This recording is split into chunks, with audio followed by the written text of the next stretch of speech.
En el año 1968, y cuando agosto llega a su fin, en Medellín, Colombia, sacerdotes de toda Latinoamérica se reúnen en la segunda conferencia del episcopado. Durante el encuentro, se difunde un texto llamado Carta a los Obispos de Medellín, elaborado por el Movimiento de Sacerdotes para el Tercer Mundo. Esta organización, que agrupa a 400 curas argentinos, promueve un acercamiento de la Iglesia hacia los pobres y los oprimidos del continente para intentar modificar su realidad. El documento obtiene el apoyo de cientos de sacerdotes de toda Latinoamérica y a partir de entonces, los curas argentinos se convierten en la vanguardia del reformismo que sacude las conservadoras estructuras de la Iglesia Católica en todo el mundo.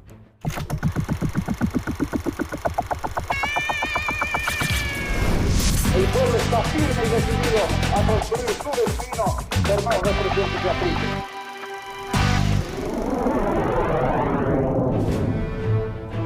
En octubre de 1958, ante la sorpresa del mundo cristiano, Angelo Giuseppe Roncalli, un sacerdote bergamasco de origen campesino, es nombrado Papa de la Iglesia Católica. Conocido como Juan XXIII, el Papa Bueno, Roncalli inicia un pontificado que se caracterizará por sus medidas progresistas y renovadoras de la institución religiosa. Desde un principio, el nuevo Papa deja en claro que su propósito es acercar la Iglesia a los hombres, sin importar razas ni jerarquías, y con la publicación de sus dos encíclicas, Madre y Maestra y Paz en la Tierra, muestra su preocupación por los problemas sociales que afectan al mundo. Estos documentos, que rescatan la doctrina social de la Iglesia, publicada en la encíclica Rerum Novarum de León XIII, hacen hincapié en la defensa de los trabajadores, en el intervencionismo del Estado y advierten que la paz solo puede conseguirse a través de un orden justo. A los pocos meses de su consagración, el Papa toma una decisión trascendental que influirá de manera decisiva en la Iglesia Católica latinoamericana. El 25 de enero de 1959, anuncia la convocatoria a un concilio ecuménico, el segundo con sede en el propio Vaticano. Según sus propias palabras, el propósito del encuentro es adaptar la Iglesia a los nuevos tiempos, lograr su renovación para hacer más efectiva la tarea de evangelizar.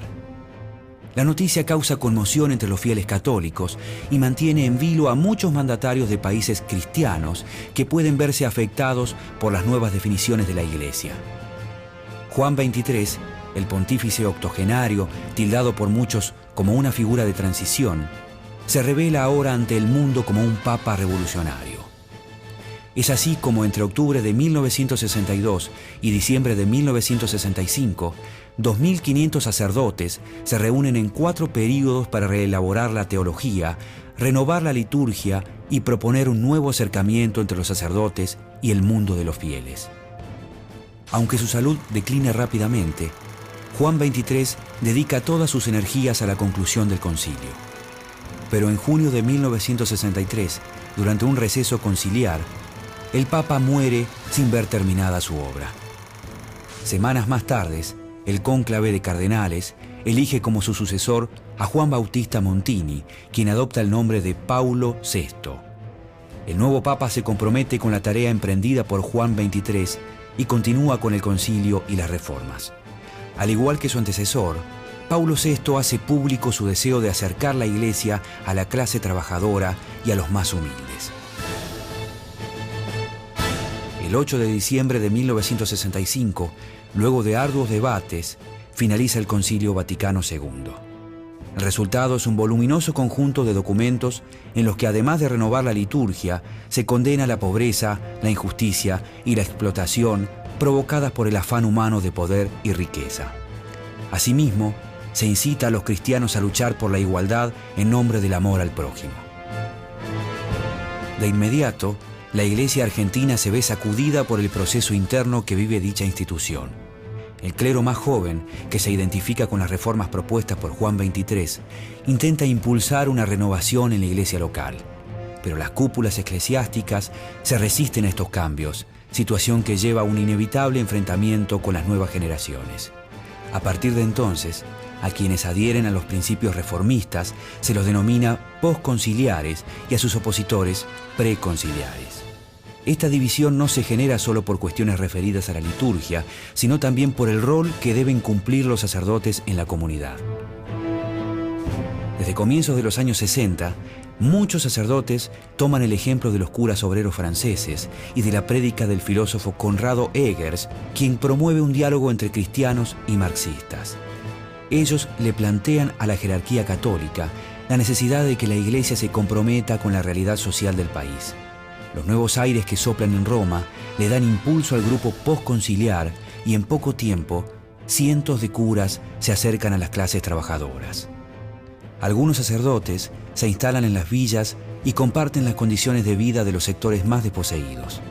Muchos trabajan en las fábricas durante el día y otros se internan en las provincias, en regiones alejadas donde la pobreza, el analfabetismo y las enfermedades son un mal crónico.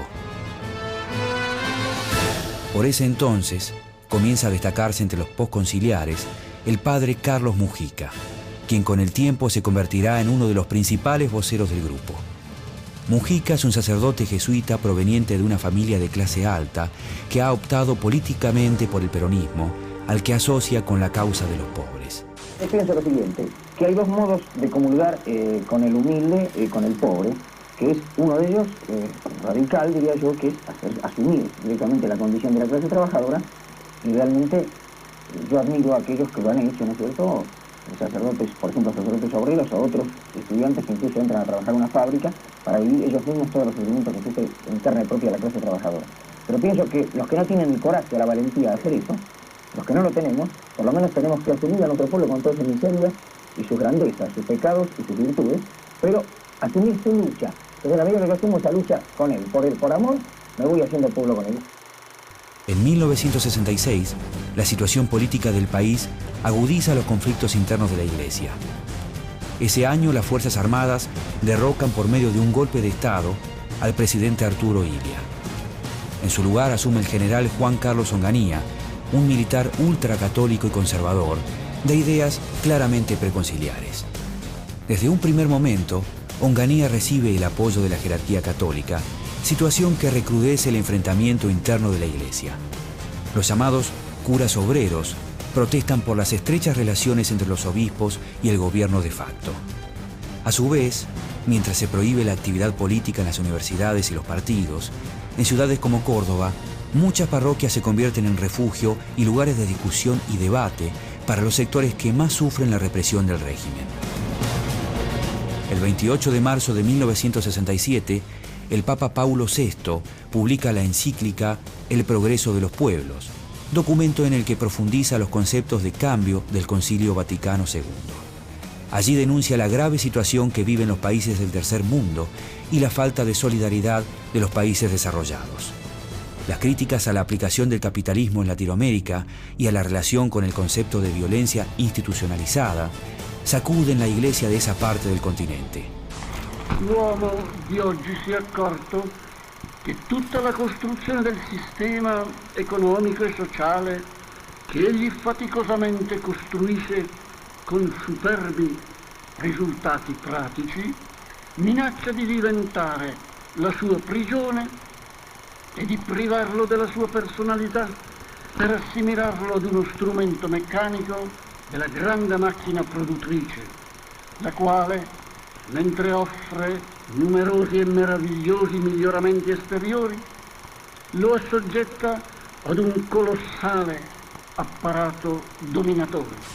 En el apartado 23, el Papa advierte: la propiedad privada no constituye para nadie un derecho incondicional y absoluto. No hay ninguna razón para reservarse en uso exclusivo lo que supera la propia necesidad, cuando a los demás les falta lo necesario.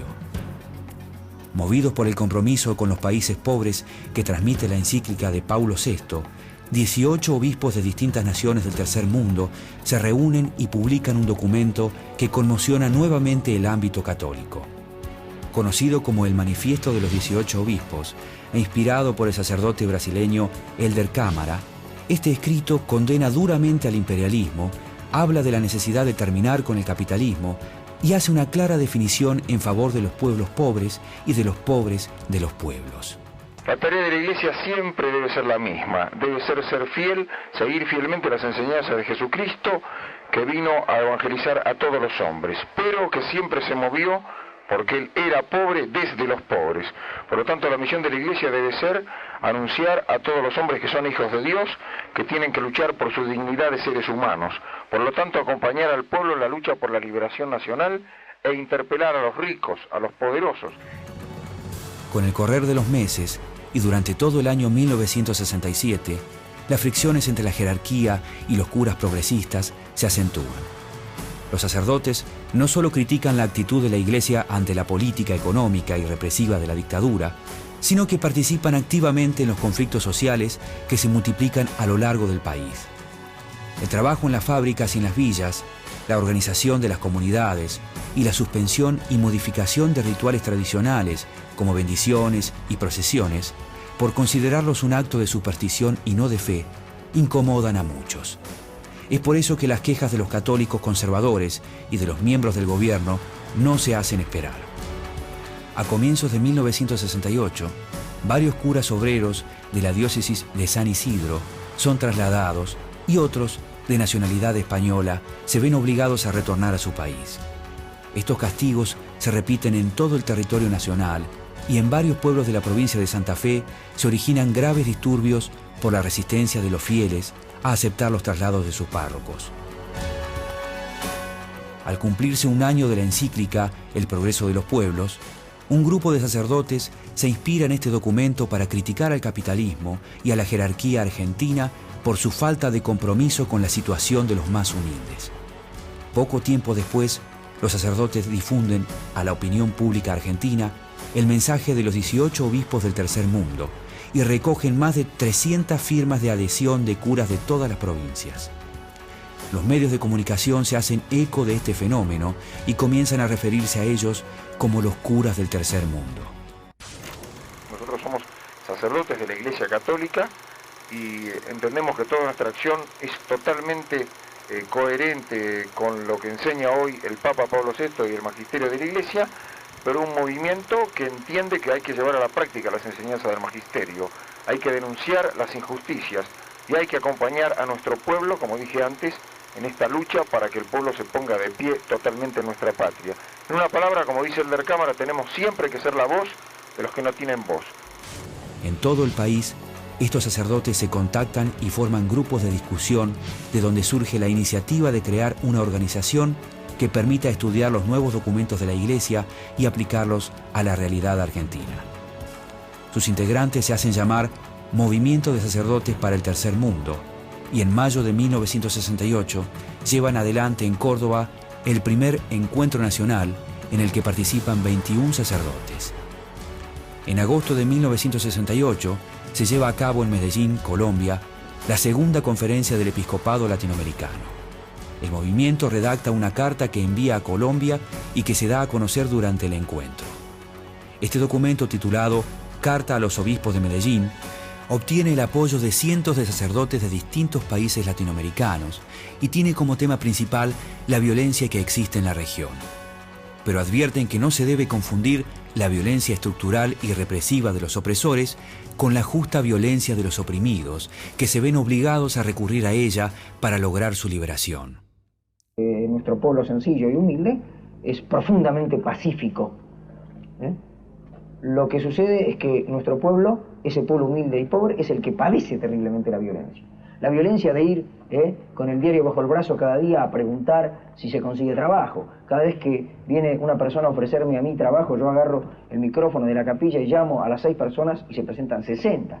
La violencia de no saber qué le va a dar de comer al día siguiente. Lo que yo pienso es que mi pueblo es profundamente pacífico, pero tiene paciencia, y la paciencia tiene un límite.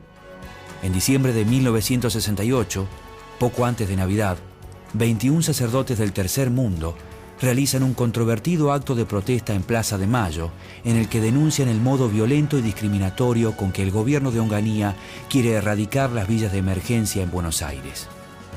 El día de Navidad, en muchas parroquias, los fieles realizan ayunos y no se celebra la misa de gallo como signo de protesta.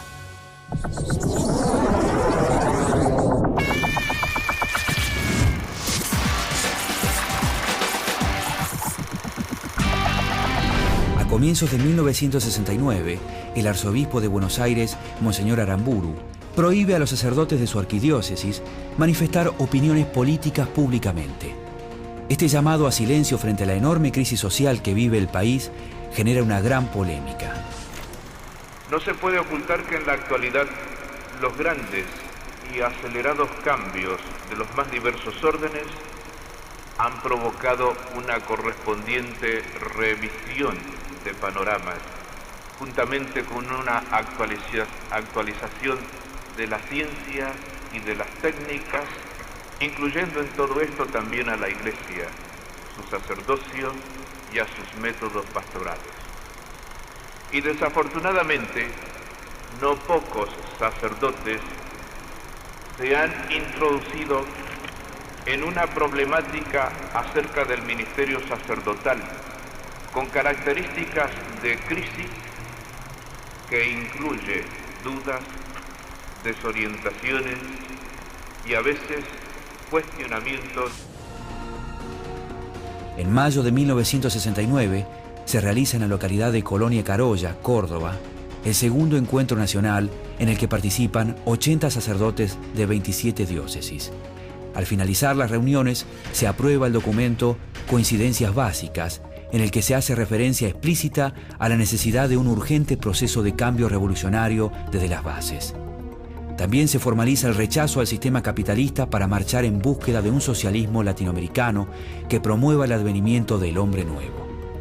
Esta declaración representa un abierto desafío a la orden de Monseñor Aramburu. En primer lugar, pienso que la palabra patrón y opresor significa lo mismo. En el sistema capitalista, el ser patrón o el ser empresario necesariamente supone la condición de opresor, porque la estructura de la empresa en el sistema capitalista se basa en la explotación del hombre por el hombre. De modo que, así ese patrón se llame peronista o se llame cristiano, lo que fuere, en la medida en que a mí me oprime, yo tengo el deber de luchar no contra él, sino por mi liberación. Yo tengo que sacarle el pie que él me pone encima a mí, no por odio a él, por amor a él, porque a él le hace mal oprimirme y a mí me hace mal que él me oprima. La discusión en el interior de la Iglesia crece y en abril de 1969, durante el encuentro episcopal argentino, los obispos publican un texto en el que apoyan el concilio y las encíclicas sociales, pero con el que buscan terminar con los cuestionamientos de los curas rebeldes.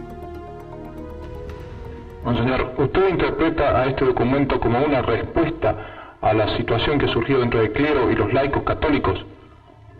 También esta es una pregunta bastante delicada y la conferencia da una respuesta en el mismo documento. Dice: no queremos ni debemos ahondar las dificultades que vibran en todo el pueblo de Dios, en los sacerdotes, en los religiosos, en los laicos.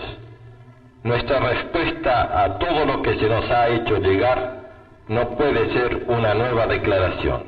Las conclusiones concretas del encuentro de San Miguel son la respuesta, aunque imperfecta, a todo lo que vivimos y a lo mucho que se nos pide.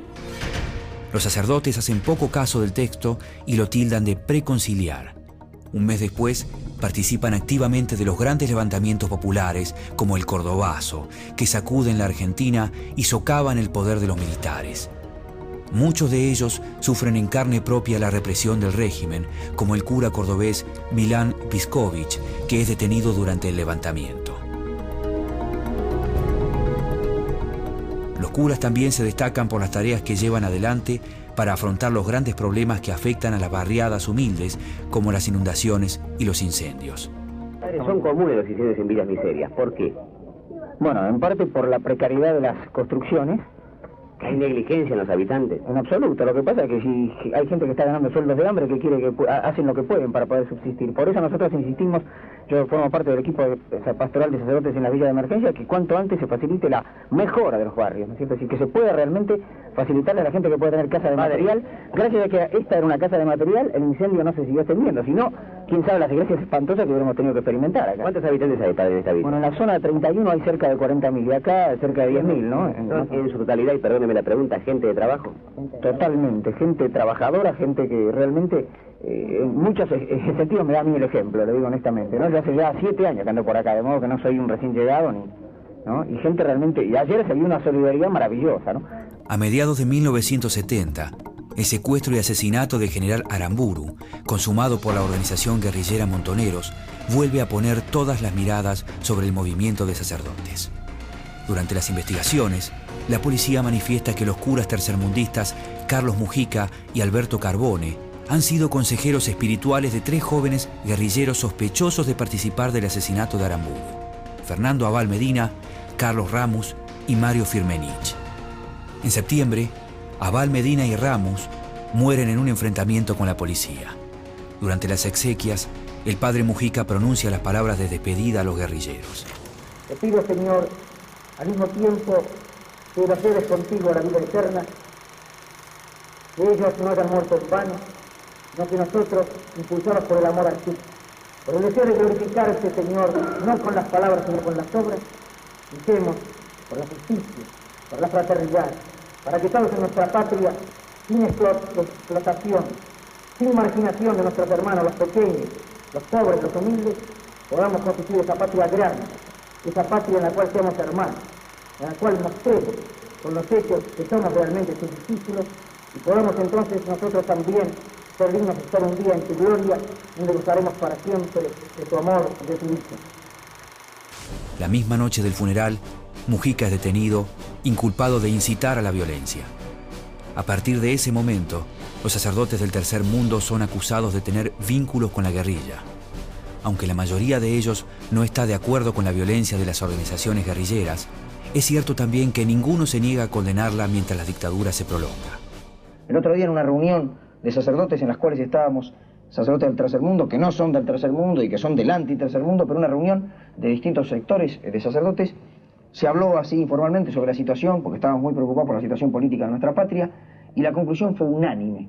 Si acá no hay elecciones libres, nosotros no vamos a poder impedir que miles y miles de jóvenes engruesen los grupos guerrilleros, porque acá ya la alternativa es límite.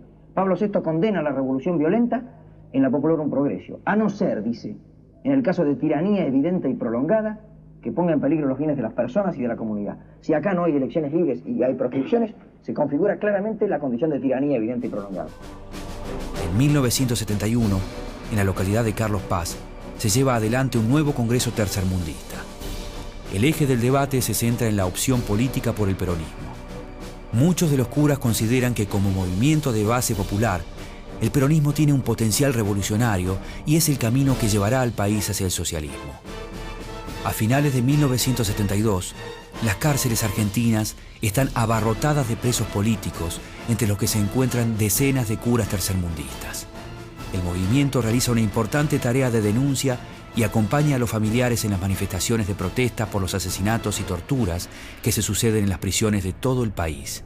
Padre Bernaza, concretamente usted me da los motivos de la manifestación, esta manifestación contra la ley.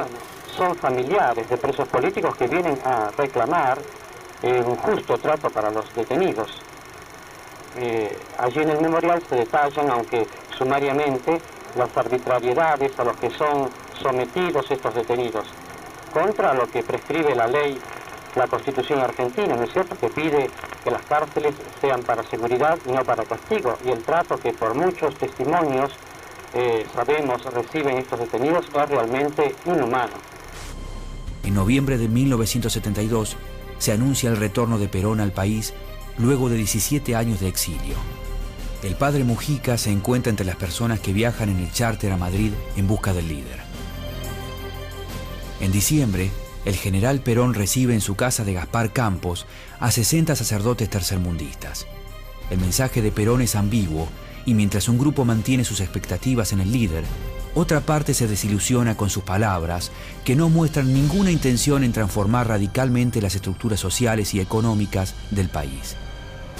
Durante la campaña electoral con vistas a las elecciones de 1973, muchos sacerdotes apoyan el proyecto del candidato peronista Héctor Cámpora. Con la llegada del justicialismo al gobierno, los sacerdotes profundizan su trabajo de organización en las comunidades, ligados en muchos casos a estructuras partidarias. Bueno, la principal finalidad es aglutinarse en el movimiento que expresa al pueblo argentino, al pueblo trabajador fundamentalmente, que es el movimiento peronista, para trabajar desde abajo, es decir, desde el pueblo en la remodelación de las villas para constituirlas en barrios obreros. Todos sabemos que el drama más pavoroso en este momento de la vida de nuestra patria es la falta de fuentes de trabajo.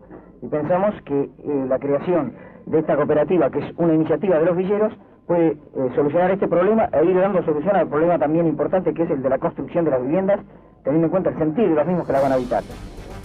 Sin embargo, con el transcurrir de los meses, las disputas entre los sectores antagónicos del peronismo comienzan a mostrar una cara diferente al proyecto revolucionario que proponía y esperaba el tercermundismo. En septiembre, Perón asume por tercera vez la presidencia e inmediatamente abandona la retórica socialista que tanto había seducido a los curas tercermundistas.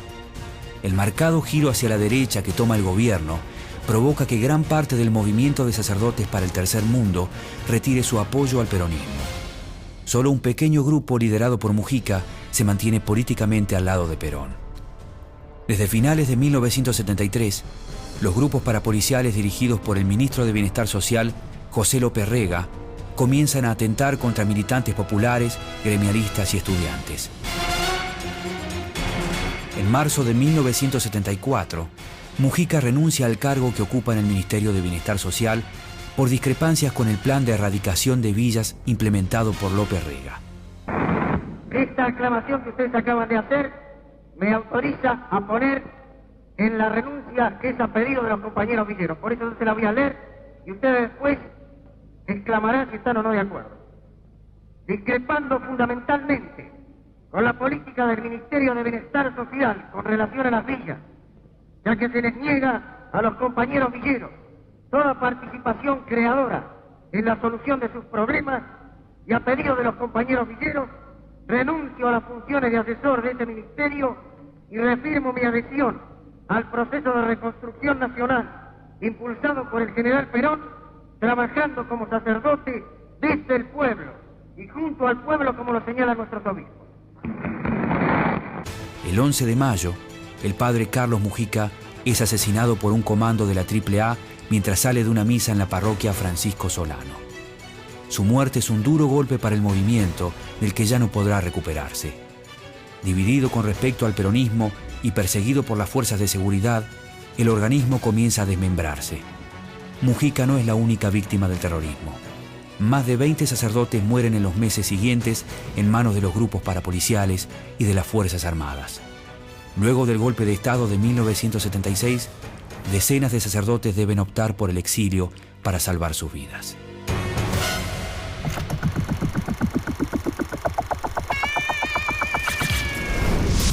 Las Fuerzas Armadas produjeron la única respuesta posible. No hay enemigo pequeño ni fuerza desdeñable, porque ya no hay pueblos aislados.